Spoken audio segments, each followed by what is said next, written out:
preliminary and one follow-up. Oh, perfect. Okay, thank you.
Morning, everybody. Thanks for joining me here today. Today marks the second anniversary of the final report on the National Inquiry into missing and murdered Indigenous women and girls. And I want to say to everyone that as a government, we remain committed to taking real steps, concrete steps, to respond to the calls for justice and to work collaboratively with families, survivors, community-led organizations, and Indigenous leadership to end the cycle of violence and to offer our support to the victims and to loved ones as well. Let's talk about getting our lives back a bit. We need Manitobans to continue to do two things: get a vaccine as soon as possible and follow the public health orders. The quicker we do these two things, the faster we beat COVID. And the sooner we can safely reopen our economy and start to get back to doing the things that we miss and that we love. I want to commend the hundreds, thousands of Manitobans who have participated in our vaccination efforts thus far. Our internal numbers show us leading the way on the percentage of people eligible to get vaccinated being vaccinated in Canada, and we're continuing to push that effort mightily, and I say thanks to our vaccine team for their great work, and thanks to Manitobans for your willingness to roll up your sleeve for the first available vaccine. Thanks for doing your part to protect yourself. Thanks for doing your part to protect your fellow Manitobans as well. To date, roughly 880,000 vaccines have been administered in Manitoba. Isn't that an unbelievable thing? And that represents about 2/3 of eligible Manitobans who've received at least one dose of vaccine. What's also real is that we can't stop there. These variants are fast-acting, dangerous, and we have to be aiming higher. It's a significant accomplishment, but it's not over. There's a monumental challenge to get more life-saving vaccines into the arms of as many Manitobans as quickly and safely as possible. And that work is what I'm here to talk to you about today. Until very recently, our number one limiting factor in protecting Manitobans was vaccine supply. But now, as we approach nearly 70% of eligible Manitobans vaccinated, our challenge is to reach the other 30% of eligible Manitobans who, for various reasons, have chosen not to get vaccinated to this point. The epidemiologists call this vaccine hesitancy, and there are various reasons for it. It could include just your physical location, where you are. It might be a mobility issue. It might be a language barrier. It might be cultural or religious concerns. But we have to get past the 70% vaccination mark. We have to get to 75, then to 80, then to 85, and higher. And that work is going to happen, and it's going to happen 10 or 50 or 100 vaccines at a time. But those numbers are achievable and necessary so we can get our freedoms back. The freedoms that perhaps we took for granted until recently. the freedoms that many people didn't enjoy before they came to this country, the freedoms that many people had taken away from them, like our Indigenous Canadians in the earlier days of our Confederation. Those freedoms are treasured things, and we want them back. To get them back, we need to get vaccinated. These numbers are achievable, but they're going to require hard work, they're going to require focused effort, and I believe they're going to require community effort too. We know from our research and from the clinical leaders in our province that there are thousands of Manitobans who are open to getting a vaccine, but have yet to get one. And they need support in that decision. And they need support from you. They need support from people they know. They need support from people they trust. Pretty clearly, Dr. Roussin and I can talk about vaccines all we want, but we don't know everybody. But people in our communities know their friends, and they're influential. And so today I want to share with you the next phase of Manitoba's Protect MB vaccine effort to ensure broad uptake across the province, because that's crucial for the reopening of our economy and our communities. This new phase of vaccination promotion and delivery is going to have a focus. First of all, it's going to be Protect MB community outreach and incentive grants. We're going to offer up to $20,000 in financial support per organization, group, or business to work with them and in low uptake communities. Funding for programming could include many different things. It could include outreach staffing, contacting, supporting clients to get vaccinated, communications materials.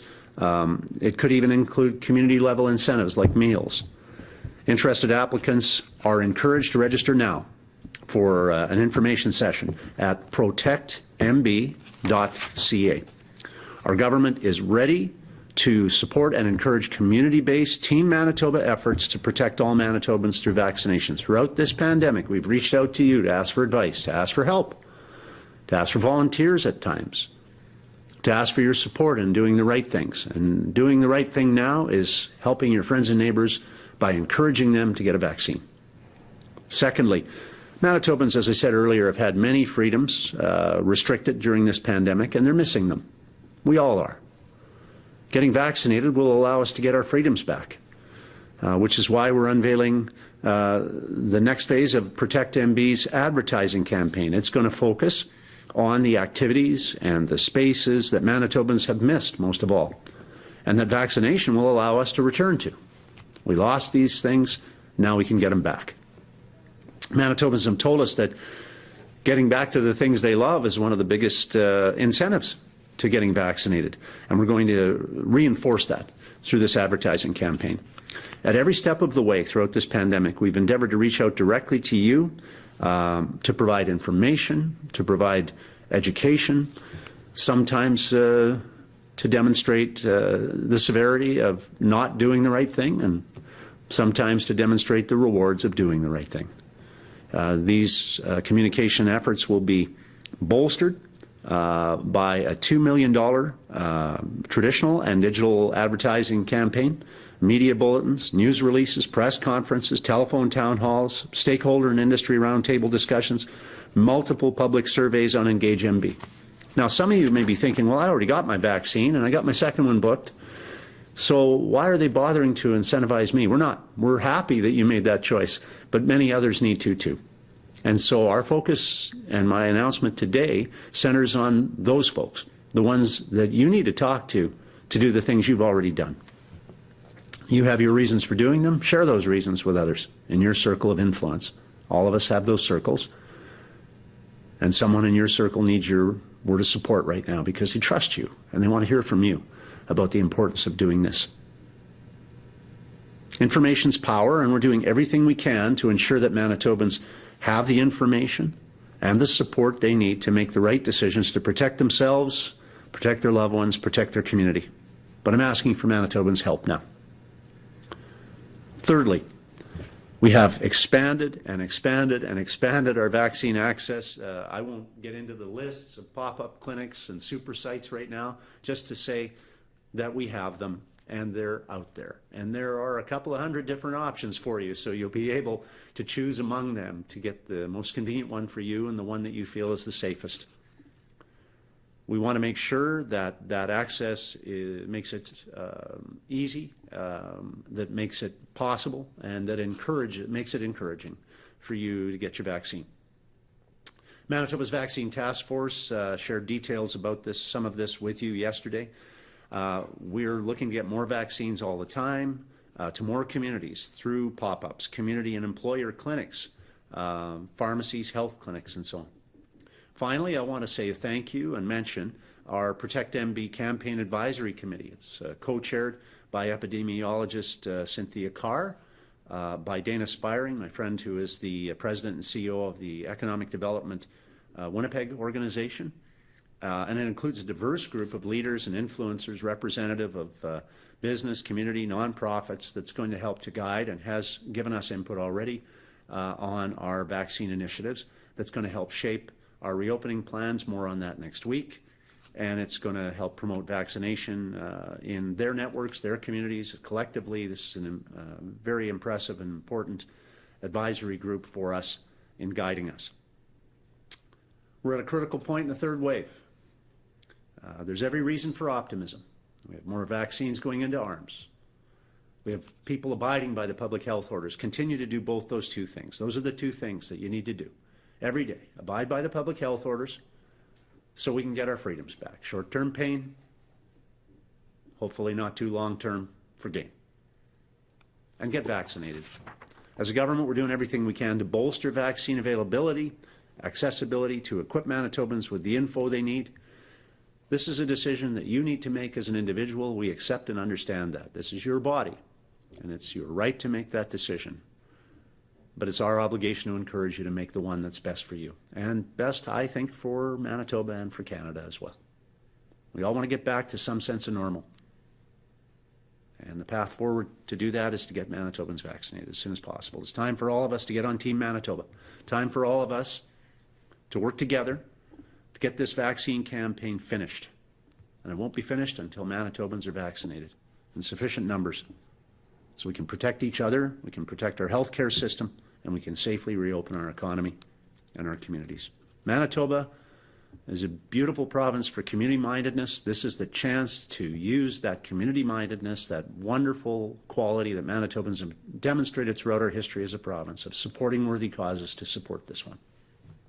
The most worthy cause perhaps any of us will have the chance to support in our lives is in front of us right now. So I encourage Manitobans to do that. We need your support. We need Manitobans to roll up their sleeves and get vaccinated. Thank you. Look forward to your questions. Thank you, Mr. Premier. A reminder to our reporters on the line, you will have one preliminary and one follow-up question. Up first this morning from the Winnipeg Free Press, Carol. Good morning, Premier. What would we have done if other provinces had not been in a position to take ICU patients from Manitoba? Well, I'm really happy and I'm thankful that other provinces were able to support us in our time of need, as we've always supported others in their time of need, Carol. And I say a special thank you to Premiers Kenny, Moe, and Ford for allowing us to have that additional ICU capacity. We doubled the ICU capacity as a government from what it was in the pandemic, and thank goodness we were able to do that. We increased it by 40% from the time we came to government till COVID struck. Thank goodness this pandemic didn't happen in 2016 before we'd had a chance to start cleaning up the ICU emergency room mess that was there. But we did, and so we were not ready for this onslaught, but we were ready for significantly larger onslaught than has ever been experienced in Manitoba's history. So was there any plan? What was the contingency plan if other provinces had been in the same position as us and hadn't been able to take any ICU patients in Manitoba, and next week when ICU admissions are supposed to peak, what if other provinces can't accept any of our patients? What if something happens and they can't? I mean, what is the plan if this happens again? Well, actually, Carol, because the capacity is there, because we were later coming into the third wave, other provinces had passed their peak. There was the capacity in other jurisdictions. So I don't know that it's that helpful to talk about the worst case scenario that could have happened if every province in Canada had the peak at exactly the same time. That wouldn't really have been a good thing. I think we all know that. But we've adapted as a government, as every other government has. We've been really pleased to ask for and get support from our friends in the Canadian Confederation. And as I say, Manitobans have been giving and helpful to everybody else in the Canadian family and elsewhere throughout our history. So I don't feel badly asking for help, and I'm sure thankful that we're able to get it. From Global News, Brittany. Good morning, Mr. Premier. In the technical briefing this morning, we were told that some research found that the higher the monetary value of incentives, the more effective they were. So why just go towards these smaller community incentives as opposed to one larger incentive that we've seen, say, in the States where there was $1 million lottery? And is there going to be any sort of limit on these community incentives and what they're allowed to offer? Couple of points, Brittany. There'll be more to say on incentivization next week, and we'll be announcing a reopening strategy as well. But here we're talking about grassroots organizations and grassroots organizations that have networks, right? And many of these, in fact, most are volunteer-based. They're not in it for the money. They're in it for social betterment. They're community clubs. They're sports organizations. They're cultural groups. And so a little bit of cost recovery, encouraging behavior that is pretty much habitual for a lot of these organizations who are giving back to the community all the time, can go a long way to reaching out to the networks that they're very influential in. It's about trust, I think. And, you know, the local groups you have great trust for them because they're your friends and your neighbors. That's how we think we can make this work better. Thank you. And you did touch on a reopening plan being announced next week. What can people expect? Is it going to look similar to what we've seen in other provinces? And will there be anything in there specifically for people who are fully vaccinated? Yeah, I'm looking forward to presenting that. I think it would have been in Congress to have done it last week in the midst of the worst, well, what we hope would be the worst time for case numbers and so on in the province. But I do think that it is important to put that hope in the window. And I do think it's really important to understand that the limiting factor for all of us now is really vaccine levels, you know. As long as we have, you know, in the old days, 8 months ago, before these variants showed up, we heard people say, well, once you get to 2/3, it'll be fine. That's herd immunity. And I said the other day, and I maintain that's a myth. That isn't the way these variants aren't going to give us that kind of protection. If we have 400,000 Manitobans unprotected, we're looking at a fourth wave. And I think that's well chronicled. The Globe and Mail did an analysis last Saturday in their newspaper of various scenarios talking about what happens if you get 75% versus 80 versus 85. What happens? And in every one of those models that they projected, 75% meant there was going to be a significant fourth wave. We don't want that yo-yo. Nobody in our business community wants that. Nobody in this province wants to get their freedoms back and then have them taken away from them again in the fall. That's why we're pushing real hard for more vaccines. We think that's the right thing to do. And I really sincerely believe our community groups are going to be a big part of helping us to get that number up. From the Brandon Sun, Kimberly. Good morning, Mr. Premier. Hi, Kim. My question to you today is, so what do you say to the Manitobans who have gotten their vaccine to protect themselves and their neighbors who aren't in a low uptake community, who may not have access to the grant? Well, I'd say understand that we're going to have to focus together on getting as many people vaccinated as possible. And thank you for doing the right thing. And this isn't about getting a grant. I think most community organizations in communities that are safe and have no cases would understand right away that there isn't a lot of outreach for them to do. So we're going to have to focus on where we can get better outcomes and better results. And that's for sure what our criteria that our government employees that are going to be evaluating these applications are going to have to take a look at. What can be most effective at pushing that vaccine number up? Thank you for that. My second question is there anything coming down the pipe for those people who have gotten their vaccine and who did everything that they've been told to do by the government? Yeah, well, there certainly is. It's called security and a better healthy life. The more people that get vaccinated, the better chance that they're not going to get COVID. That's a wonderful reward right there. As far as additional rewards for people, I would expect in the reopening strategy there's going to be some reference to the benefits that would accrue to people who've got that second vaccine for sure. From CJOB, Clay. Morning, Mr. Premier. How are we going to convince those Manitobans that are just adamant? You can throw all kinds of incentives at them, grants, money, free beer, whatever you can think of, but they won't get the shot. What's your message to them? Well, my message is the same as it's always been to those folks, Clay, you've referred to, represent by every poll, and this is not inconsistent nationally, less than 10% of people who are absolutely anti-vax for whatever reason.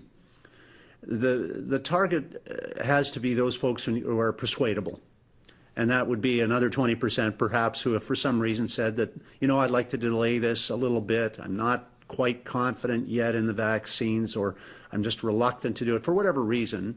That's the target audience, I guess, to put it in that parlance. And, you know, those are the folks that we think our community groups can be a very effective allies in reaching out to and encouraging to do this now. Because clearly, the longer it takes to get that number higher, the more freedoms will, the slower the recovery to get our freedoms back in every respect. So those two things are related to one another. We think having allies in the community explain that have the trust of their friends and neighbors, is a real useful aspect of how we're going to get that number higher. I was driving along Main Street yesterday afternoon, Mr. Premier. I noticed a long line of people at a food bank, and it just got me thinking, what steps are being taken to make sure the homeless population is vaccinated? Yeah, the Vax team has taken some initiatives already, as you know. In a general sense, I'll talk about those sort of hot zones that they referenced back a few weeks ago. Really reaching out to the vulnerable communities, including the homeless in the city. This is important. You know, it's a risky enough lifestyle living on the street without adding COVID to it. And we want to help those folks get vaccinated as fast as we possibly can. From the Winnipeg Sun, James.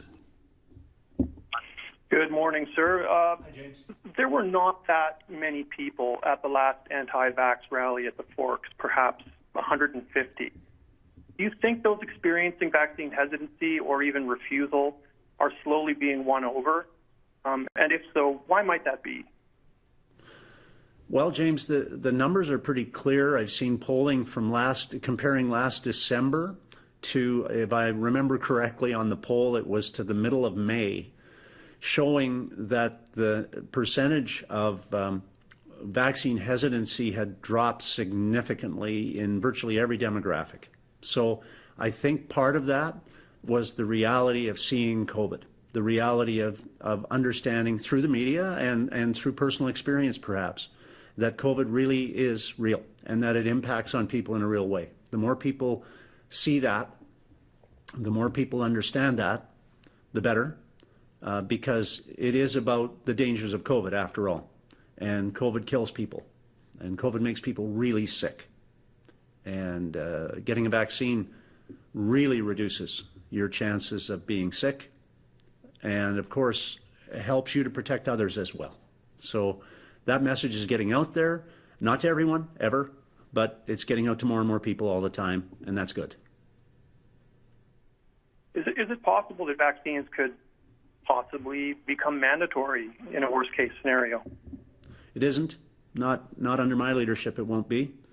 This is your body and your decision. There are some things that are absolute to me, and I don't want to live in a country where people are told what to do with their body, and that is, I hope, the prevailing belief of most Canadians. That being said, we have an obligation as people to help others do the right thing, always, whether it's abide by the laws of our province or country or abide by our health orders. We have an obligation. I've seen thousands of Manitobans participate in helping that happen by calling our tip line, by helping enforcement officials, by being supportive of health officials, by offering hope to people who are in vulnerable situations. I've seen it again and again and again. But I respect individual rights and freedoms, and we have to be, I think that's one thing we have to remain absolute in.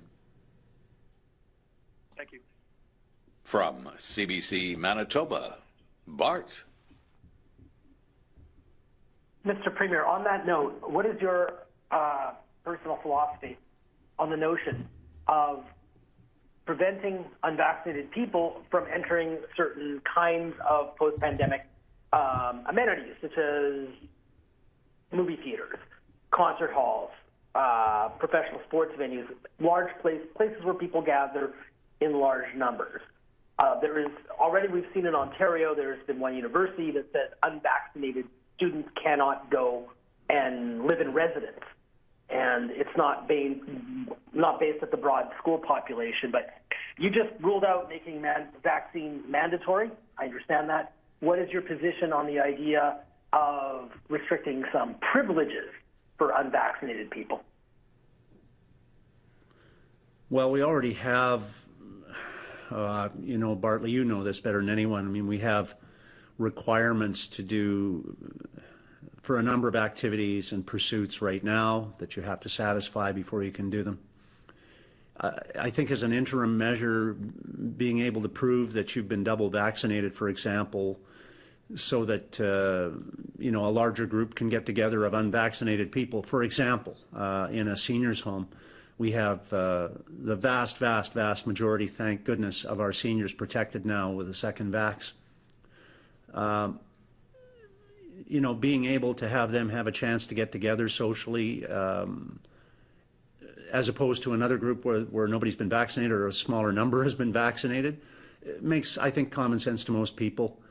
But none of us want to see divisions within our society among our friends and neighbors based on this issue, but we have to have public safety as the first priority. And the public safety of our province depends upon higher vaccine numbers, and that's what this announcement today and other announcements that will follow are all about. They're about persuading people. In our society, we go less to dictating and more to persuading, and that's what we've focused on throughout this pandemic largely, and we'll continue to.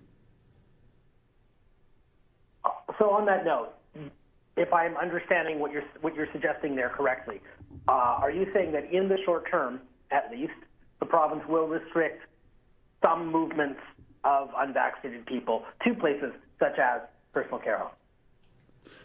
I think what I'm probably inadequately trying to explain, Bartley, is that I think we're in a dynamic time where I would rather see us bestow benefits on people who pursue vaccines as opposed to suggesting that everyone else is limited.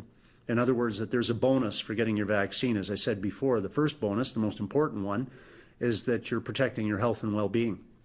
But it may be, as an interim measure to reopen, that we give extra advantage, like we did last night at a Jets game, to people who can prove they've been vaccinated and are willing to be safe in small numbers to be able to get together.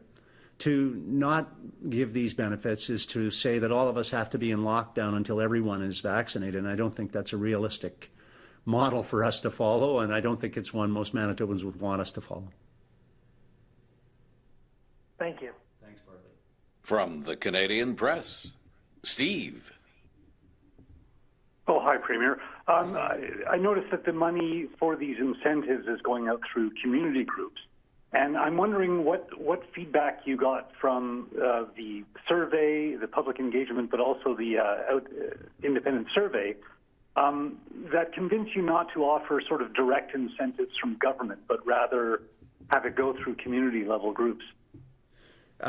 This isn't the final announcement, Steve, so I won't rule out that there'll be some individual incentivization. I think that ultimately there's lots of people in our province that aren't involved directly in a community group, a sports group, a church group, a cultural group.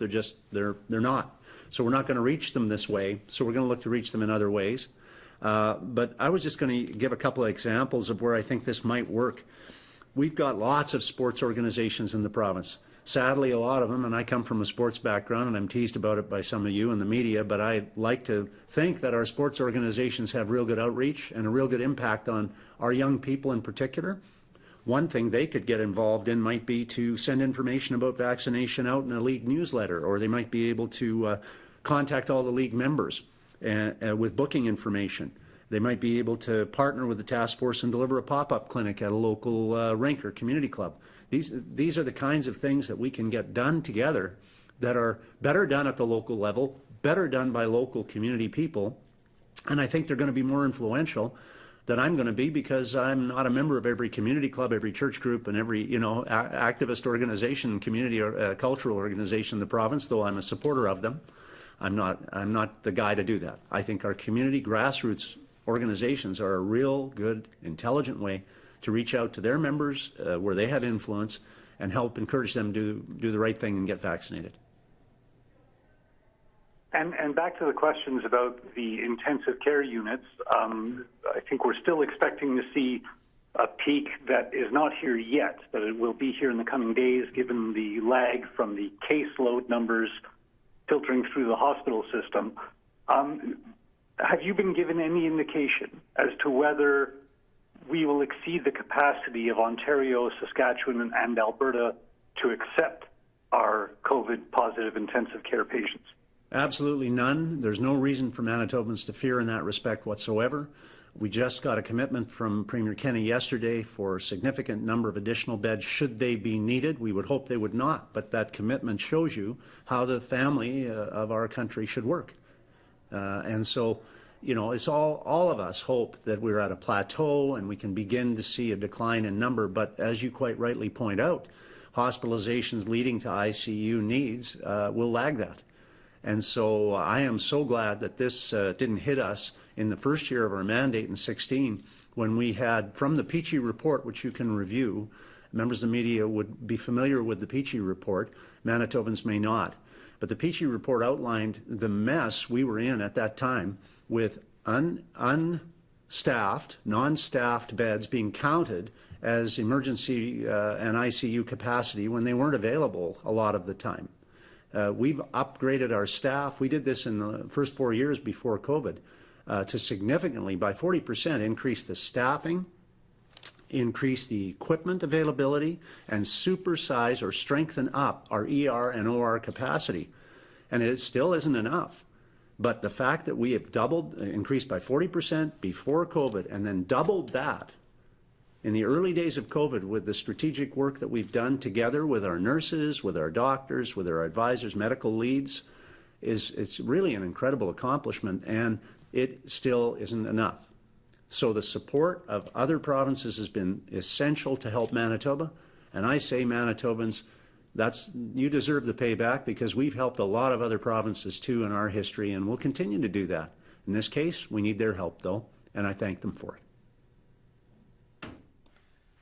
From CTV Winnipeg, Michelle.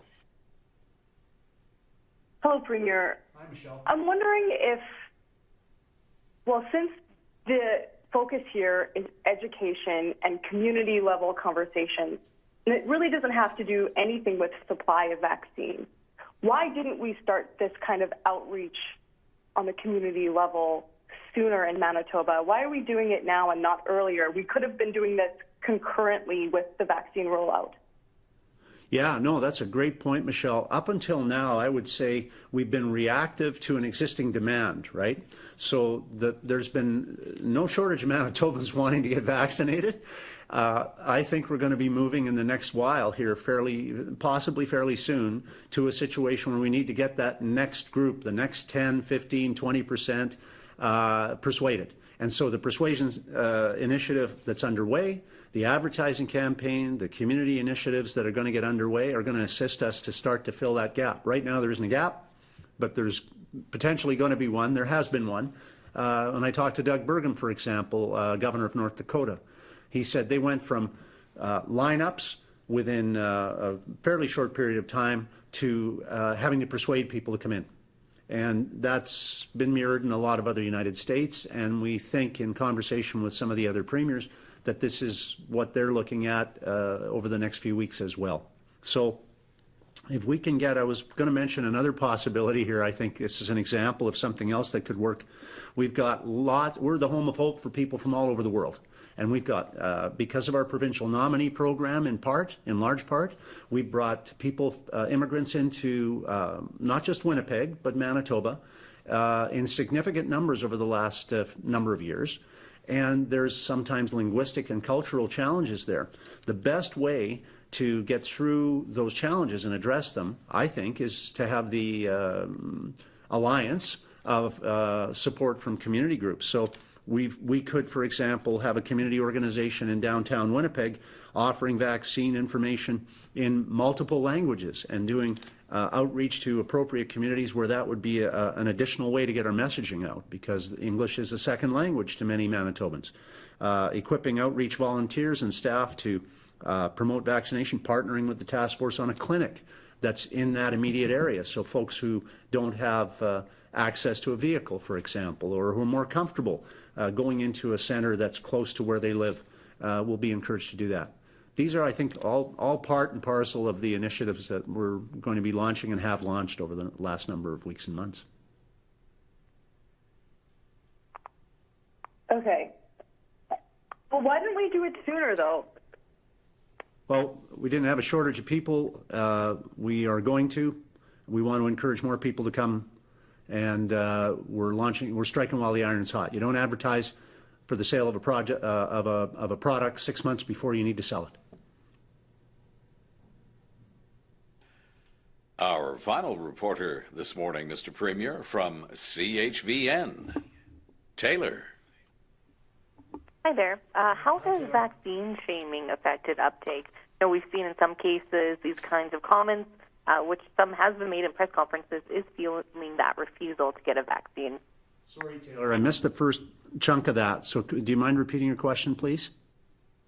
How has vaccine shaming affected uptake? You'd have to define vaccine shaming. I don't understand the term necessarily. Please do that. Yeah, so we've heard things like more so the people who are in hospital beds are the ones who aren't vaccinated, even though we saw that people who are in hospital beds often got sick before they were eligible to get a vaccine or before they were even able to make it to their appointment, things like that. Well, I can only tell you, Taylor, that we're trying to get the vaccine into more Manitobans, that there is every reason to believe that if we can get community groups involved in getting that word out, we're going to get more people involved in the vaccine campaign and get them safe. And that's exactly what we're trying to do. There is an absolute reality here. Close to 90% of our folks who are hospitalized haven't been vaccinated. Or if they were vaccinated less than 2 weeks ago and still contracted COVID or a variant of COVID. So there's a real risk in not being vaccinated. And when I reference that fact, that's not for shame, that's for fact. We need to understand that the vaccines work. We need to understand that people need to get vaccinated to be safe. Not perfect, they're not perfect. We understand over 90% effective though. And so it's really important that people get those vaccines. And in the reopening plans, is there going to be different plans for geographic areas that have reached that vaccine uptake rate and those who haven't?